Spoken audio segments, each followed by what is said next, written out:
बाद में आगे गीत छोटे बाबा एगो गीत में बड़ी निमन आशीर्वाद प्यार मिलल आ गीत के बोल जानते नहीं क्या बा कि नाच जब तोहरा बिना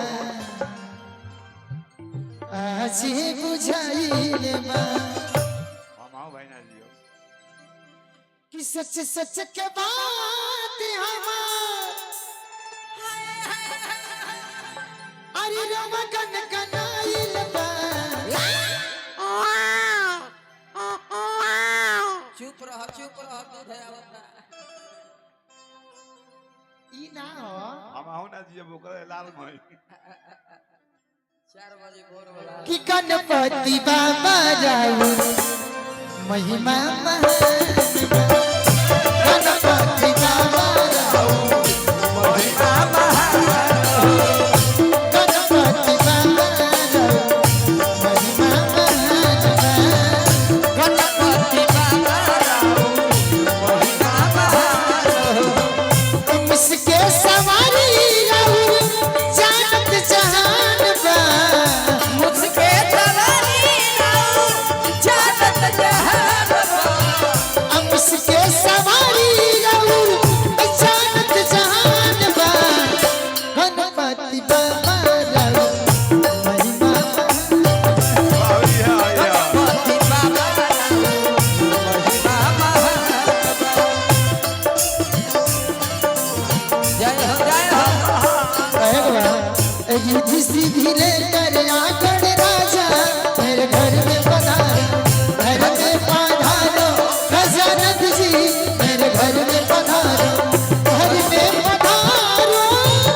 घर में पधारो घर में पधारो युद्धि सीधी लेकर आकर राजा मेरे घर में पधारो घर में पधारो गजानन मेरे घर में पधारो गणपति बाबा राउ महिमा महान गणपति बाबा राव महिमा महान भक्त कहता कि बाबा राव महिमा का कितना बखानी हरि जितना हम बताओ कि ऊपर से कम बा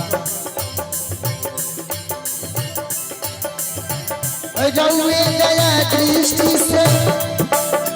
सृष्टि चलला जय हो दीनवाई दुखिया लक्षर के बदलला दीना भाई दुखिया लचर के बनावे लो दीना भाई दुखिया लचर के बनावे लो आरे रउरे दया दृष्टि से जय हो बाबा हरे सृष्टि चलेला दीनवाई दुखिया लक्षर के बदलला दीना भाई दुखिया लचर के बनावे लो दीना भाई दुखिया लचर के बनावे दुनिया संसार के आरे ई बतिया कहान बा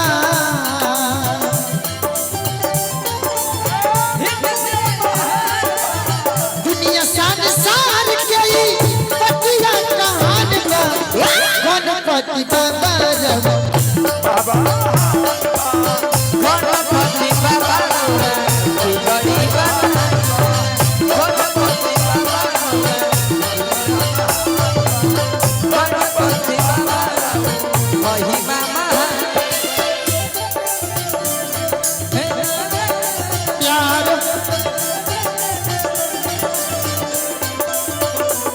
हे बाबा तोहरे बनाया हे बाबा गणपति बाबा राव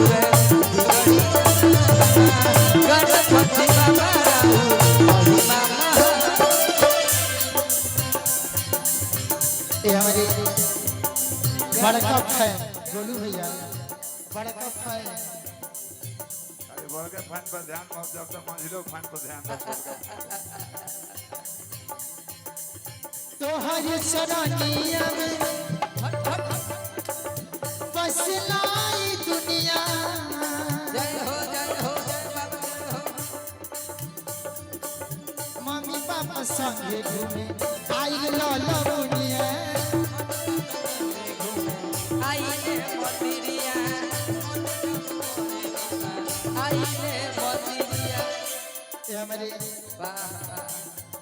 युवा सचिव की तरफ से क्या बात ये बहुत पुरस्कार यहाँ के दार फैन है और ये हमारे परवीन जी की तरफ से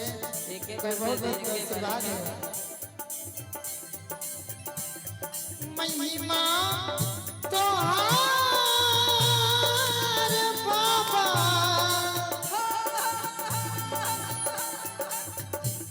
और जानत जान बा ए बाबा गणपति बाबा रहो महिमा गणपति बाबा वही बाबा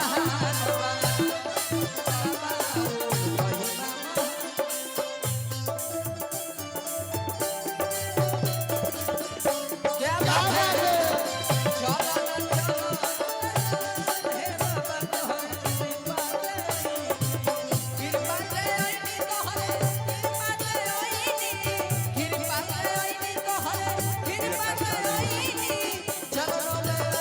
हो ए बाबा तोहरे कृपा दे ओइनी चलो में आज तोहरे ए बाबा हो कृपा गणपति बाबा रहो महिमा गणपति बाबा रहो महिमा छोटे बाबा तनी आई वहाँ मने क्या कर फरमाइश हो छोटे बाबा तनी बोला पूरा नियम के तंग